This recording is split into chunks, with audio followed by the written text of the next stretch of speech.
Okay, let's try this problem-solving example of a linear equation. We begin with a question. Two students, Peter and Mary, decide to raise money by selling second-hand chemistry and physics books to other students.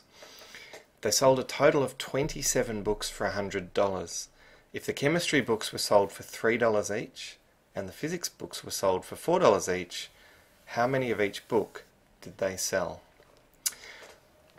Okay, with a question like this, the hardest part is actually knowing where to begin.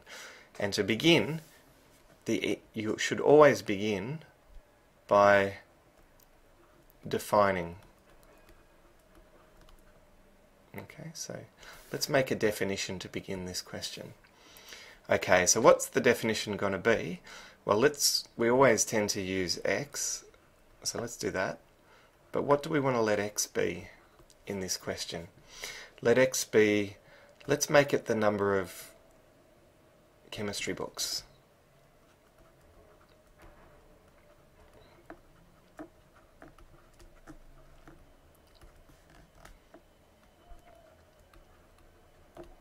Okay, so x is the number of chemistry books that have been sold. Okay, now if x is the number of chemistry books, then we should be able to figure out the number of physics books sold. So let's write that down, that the number, whoops, jumping around a bit, the number of physics books sold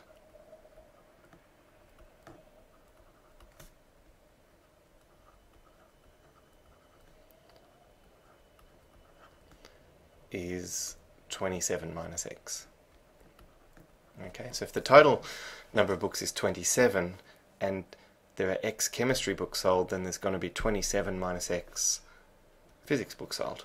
Okay. Now what do we do next? After we've defined the variable, we need to construct our equation. Okay, so how do we do this? Again, this is one of the most important parts. It's not easy. This question is about the amount of money that's been sold. Okay, so it might be easiest to write this as an equation involving income. Okay, so why don't we write it as the income from the physics. Oh, no, let me write it the other way. Income from the chemistry books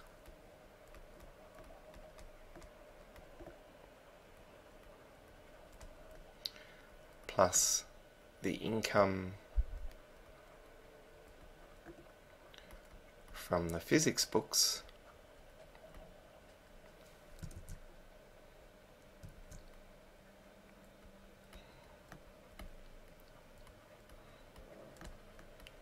will equal the total income. Okay, so does that make sense? I hope it does make sense. It should be a really easy statement of logic in this question, that the income from the chemistry books plus the income from the physics books is equal to your total income. Now, what's the income from the chemistry books? Well, you know that you've sold X chemistry books, and you're selling them all for just up here $3 each. So the total income from the chemistry books will just be 3x. Okay, so the cost per book times the number of books. Okay, let's do the same from the physics books. The physics books were sold for $4 each. How many physics books do we have? We have 27 minus x. Okay, and what was the total income? Well, the total income was given in the question over here, $100.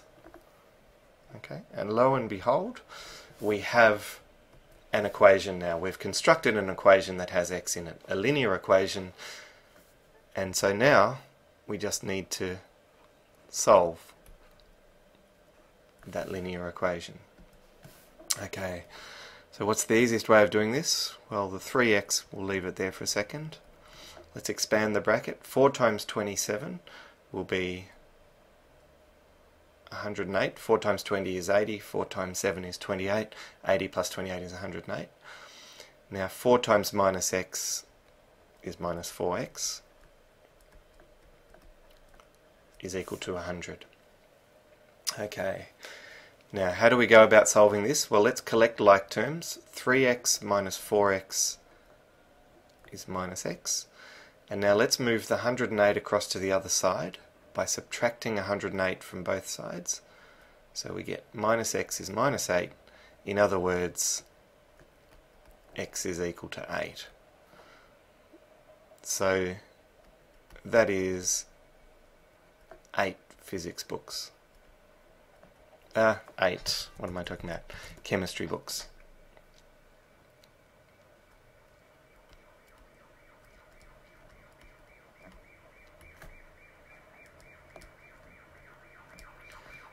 And also that means 27 minus 8, which is 19 physics books.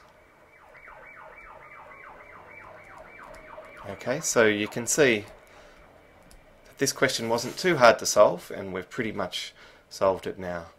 However, it is always really important with a question like this that you write the answer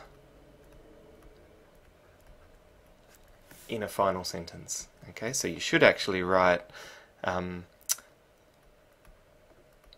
just in a single sentence, they sold 8 chemistry books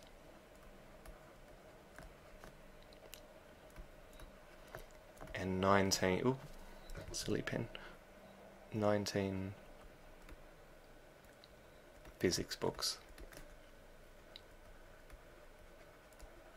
And that's the end of the question.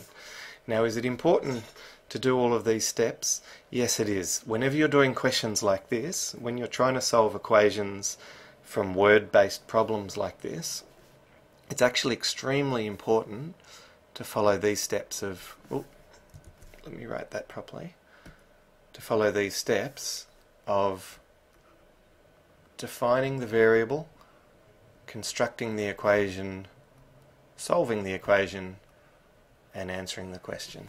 Okay? If you don't know where to start, that's a really good framework to do it with those steps. Okay.